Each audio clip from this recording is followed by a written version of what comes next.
Nama Om Vishnupadaya Krishna Pristaya Bhutale Srimati Bhaktivedanta Swami Namini Namaste Saraswati Devi Gauravani Pracharine Nirvishesha Sunyavadi Aschadhyate Satarine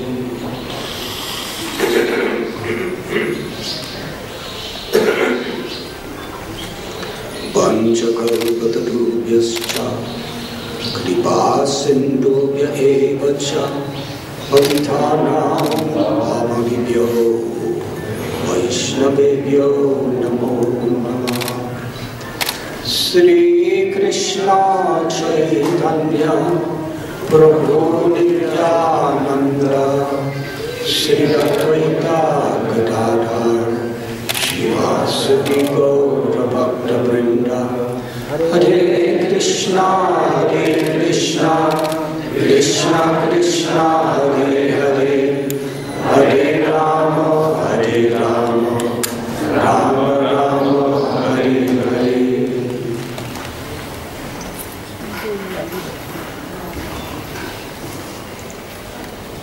It is truly our immense good fortune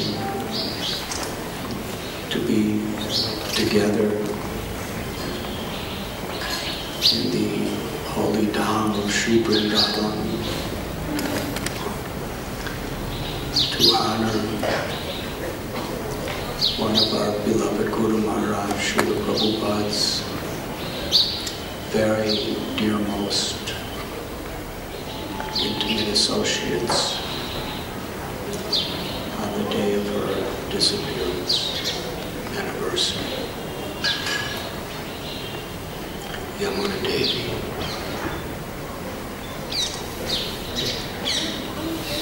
Srila Prabhupada often explained that the nature of a true Vaishnava devotee is they have the quality of Saragrahi, one who in all circumstances seeks the essence. What is that essence? Sri Chaitanya Mahaprabhu taught us that the essence of all knowledge, of all Vedas, of all duties is Prema Bhakti.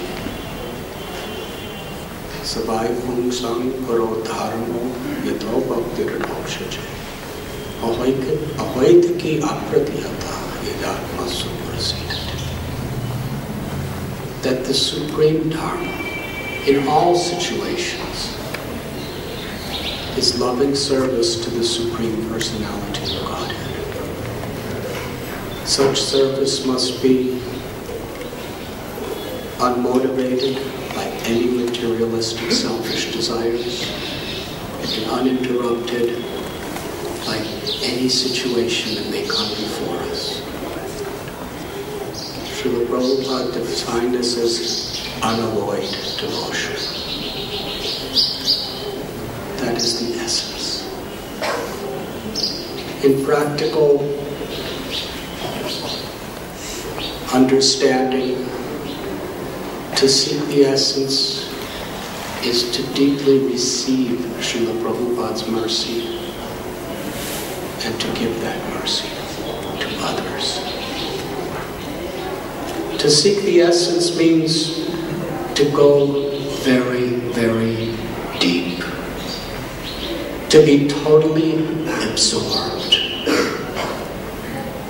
Absorbed in our hearing the Srimad Bhagavatam, Bhagavad Gita. Going deeper and deeper in total absorption as we chant the holy names. In whatever service we do. And in all of our relationships. This quality of Saragrahi is the perfect description of Yamuna Devi. She offered unconditionally, in total absorption. Our body, our mind, our heart, and our very soul in everything she did. Srila Prabhupada again and again would plead with us to take this Krishna consciousness very seriously.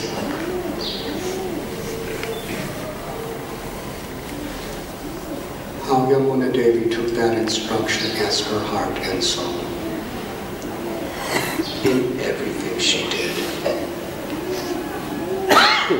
Some examples. In 1966, she went to 26 2nd Avenue on the invitation of her sister Janaki to be there for her marriage. And Srila Prabhupada gave her the instruction, first time meeting, to help him cook. He taught her cooking. How seriously did she take that first little seed of an instruction? Not only did she become the most accomplished cook in our whole society, she wrote a cookbook called Lord Krishna's Cuisine. And with that name, her cookbook became the #1 international cookbook of the year.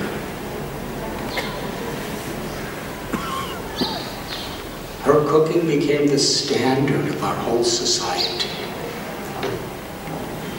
She cooked with such meticulous precision to every single detail.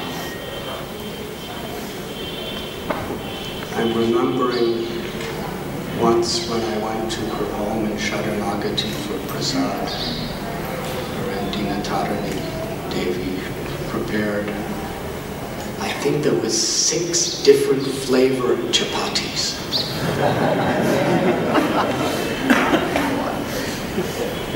Each one so unique, so absolutely delicious. I didn't even know there was such thing as flavored chapatis.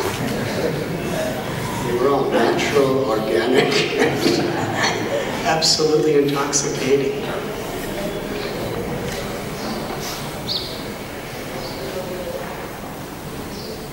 Our chanting of the holy names. Srila Prabhupada personally taught her to chant. In San Francisco,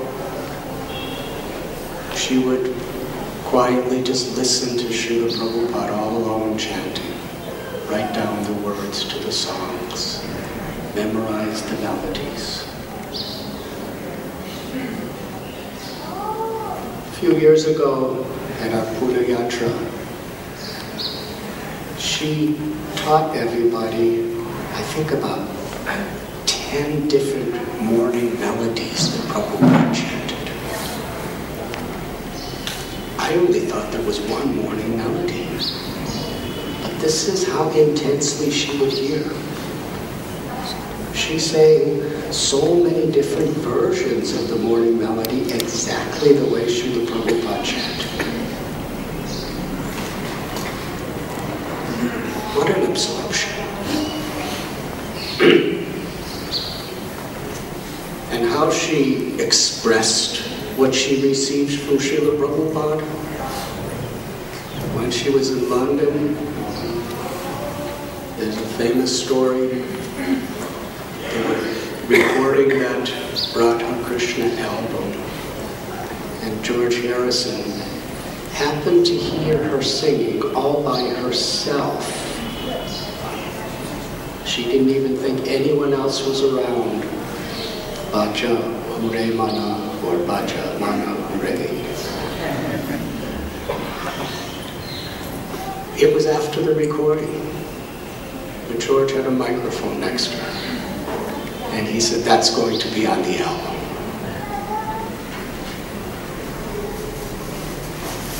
Her chanting of the Hare Krishna Maha Mantra is perhaps the largest selling recording of the Maha Mantra in the history of the world. More people listen to it. #1 song in most all of Europe.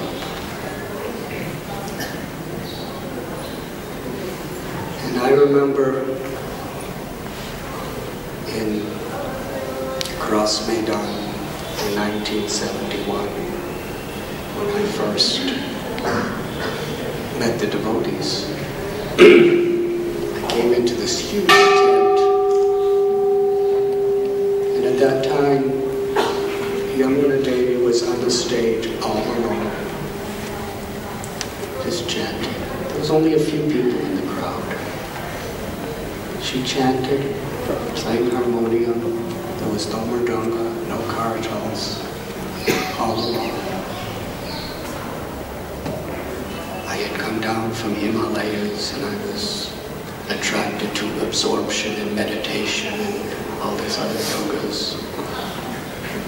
But when I saw her sitting there with her eyes closed, chanting these beautiful bhajans in the Maha Mantra, I remember I was so deeply affected. This is love. This is real love. This is Samadhi. And it was her that actually inspired me to stay all day in that tent until many hours later Srila Prabhupada appeared. George Harrison told Yamuna Devi that with your voice I can make you the biggest female vocalist in our generation. And he meant it. And he was eager to make her a star all over the Western world. But Yamuna Devi had no interest in any of that. Srila Prabhupada was in India, and she was eager to go to India just to render humble menial service to him. Puja, or worship of the Lord, how seriously she was. I learned from Dinatarani Devi that she was in a house in Madras, and she was very attracted by the beauty of this deity of Srimati Radharani. And later she came to Vrindavan under Srila Prabhupada's instruction, and it was time to establish the Krishna Balaram temple. She went to Jaipur and gave that particular photograph and gave her own inspiration and instructions to the Murtimala of how to make Srimati Radharani's facial expression.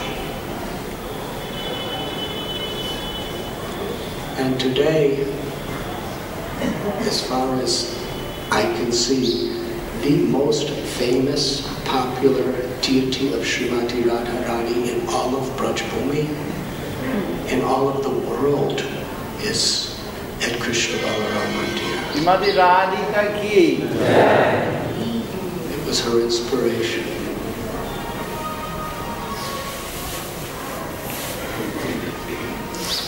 When she performed her puja with Dinatarani Devi of Shri Shri Radha Ban Bihari, deities that were personally given by Srila Prabhupada to her, the devotion, the love, in every detail in which they served their lordship.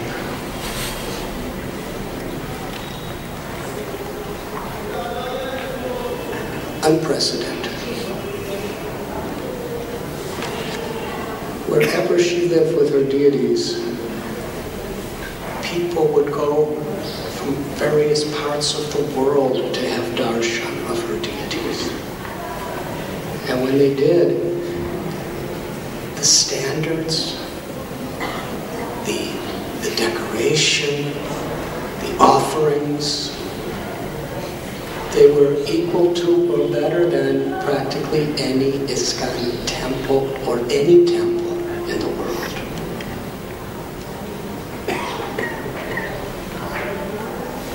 Many people, including myself, would go all the way to Sharanagati, which is really away from everything. Somewhere in British Columbia, just to have the darshan of Radhanatha Bihari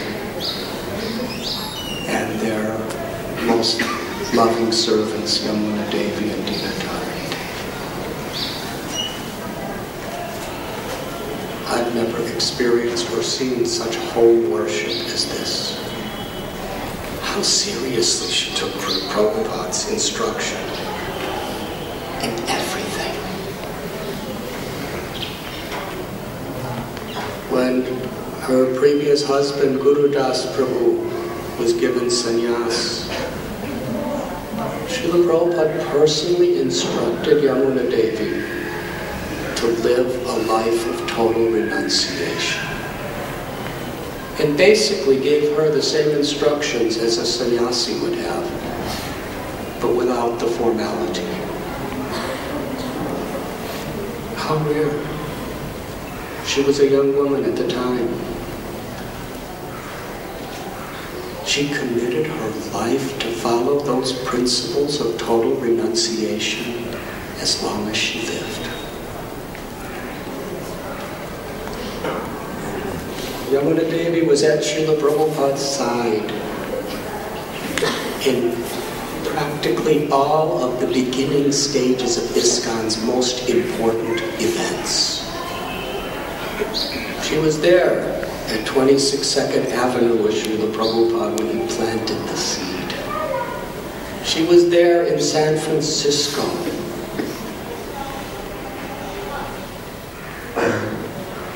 through the Avalon Ballroom Mantra Rock Dance and other such preaching efforts.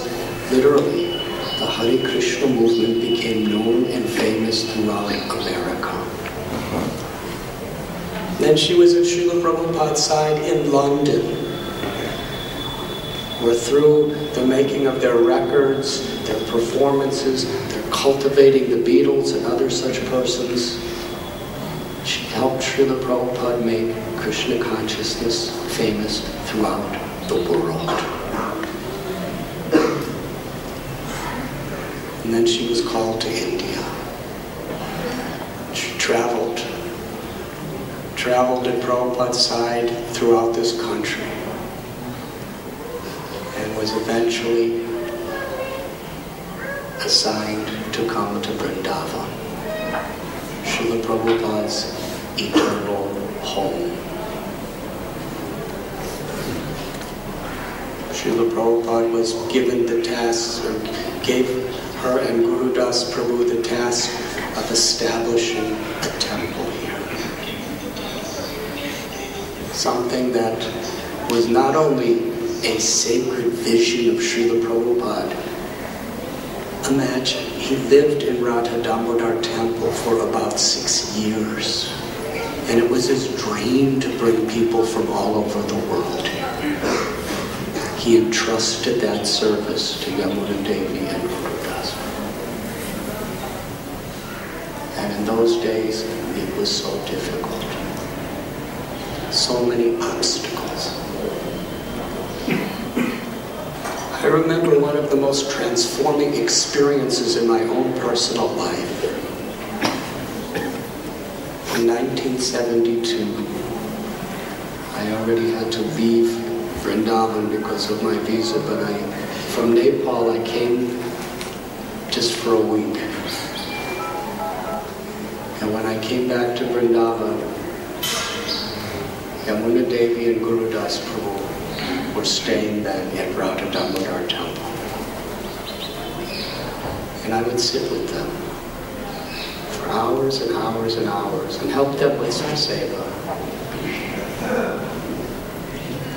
When they would talk to each other, the only thing they ever said, hour after hour, day after day, is what will please Srila Prabhupada. This will please Srila Prabhupada. This is what Srila Prabhupada wants.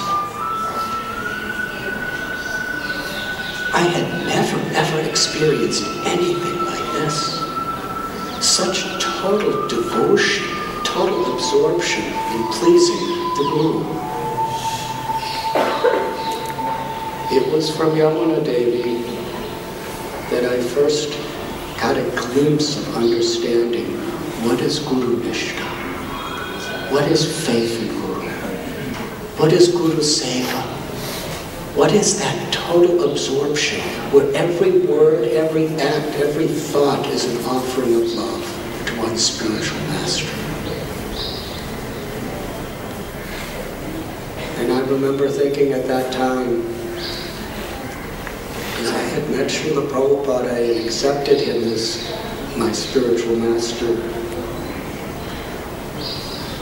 This is the standard I must strive for.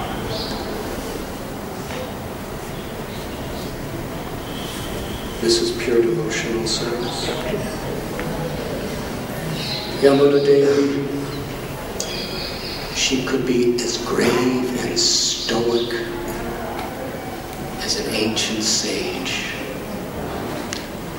And she could be as playful, as sweet and humorous as a gopi. Was her nature. And how she affected people's hearts. Because she received with such gratitude, such surrender, Srila Prabhupada's mercy. She was inconceivably empowered to give that mercy. I'd like to conclude with a reflection.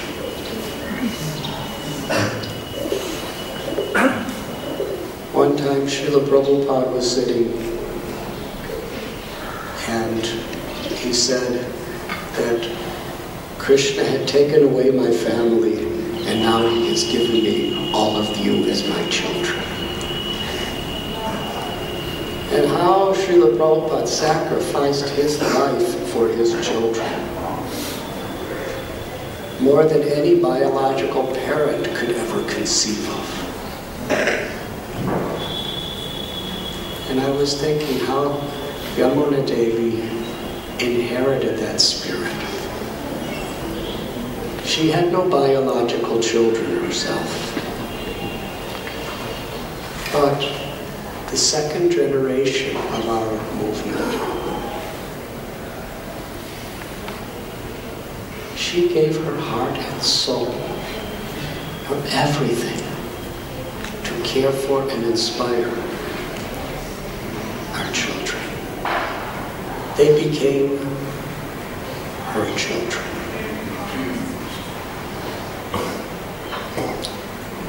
As far as I could see, I don't think there's anyone in the history of our society since Srila Prabhupada that has had the effect of inspiring, empowering our second generation of the children born of Prabhupada's disciples equal to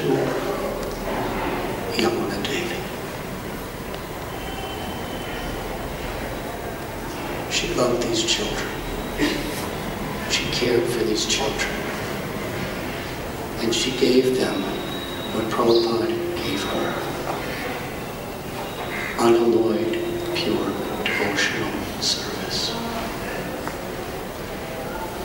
And much of the future of our movement is going to be the influence that she has had on these young people. In this sense, Yamuna Devi, she was like that with everyone and anyone that were willing to open their hearts to her. When she was at Bhaktivedanta Hospital, just earlier the year, last year actually, she was there for several months. Her health was in such a critical condition but yet she was giving of herself in such a way that everyone there was completely inspired, enlivened. The entire Bhaktivedanta hospital was totally grateful to be in that place simply because they could serve her. And the type of devotional service, the standard of love that she exemplified will never be forgotten. I'll give an example. Hopefully, Radha Devi will tell the story later. It was Radha Banbihari's appearance day. And they were in Sharanagati, and Yamuna Devi was in Mumbai. And she had dozens of people cooking offerings for them.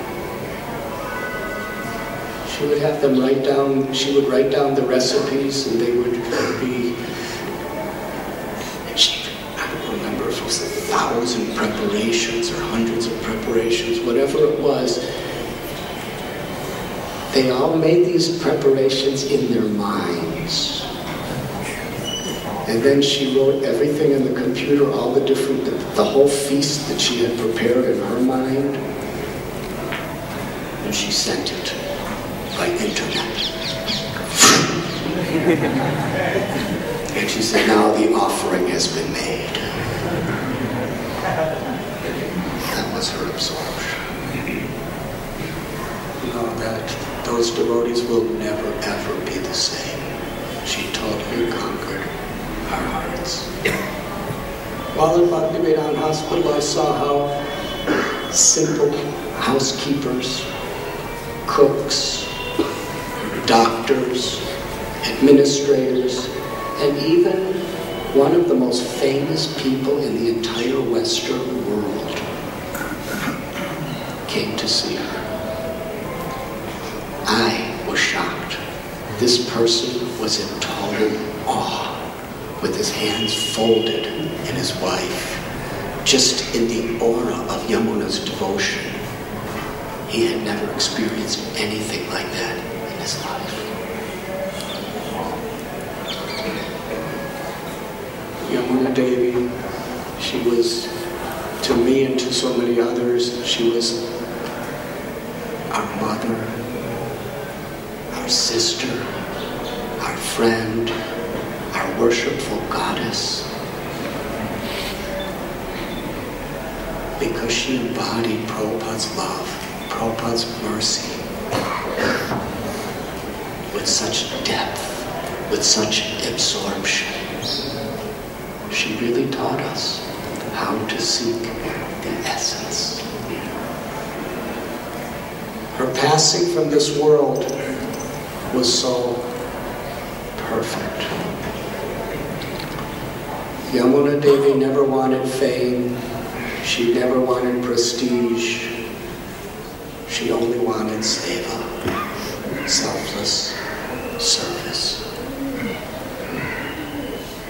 At Bhaktivedanta Hospital, she would call me regularly and say, I'm leaving this place. She was still in critical condition.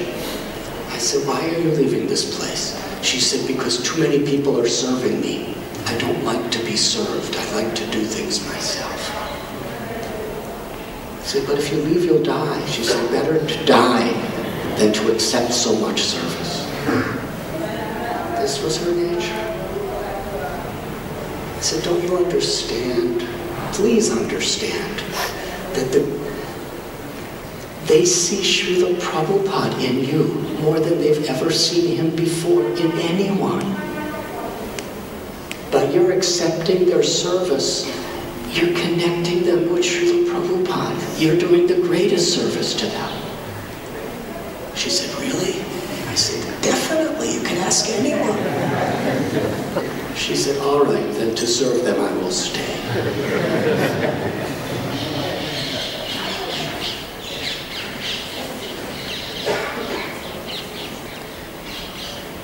It was just the way she would want to go.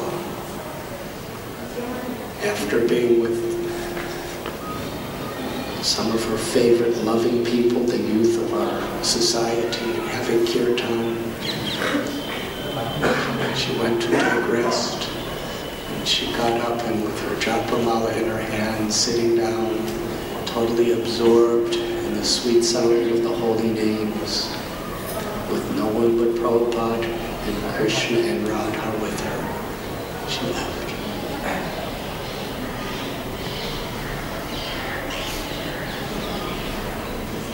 And she would probably, Dinatarani Devi was saying yesterday, she would be very angry if she saw all of us together like this.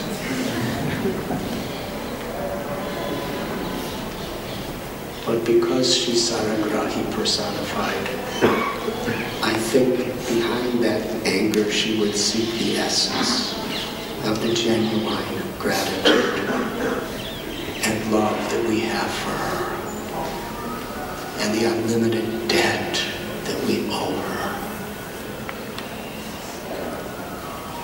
Srila Prabhupada said about her something I never heard him say about anyone. He said, Yamuna has attained bhava, love for Krishna.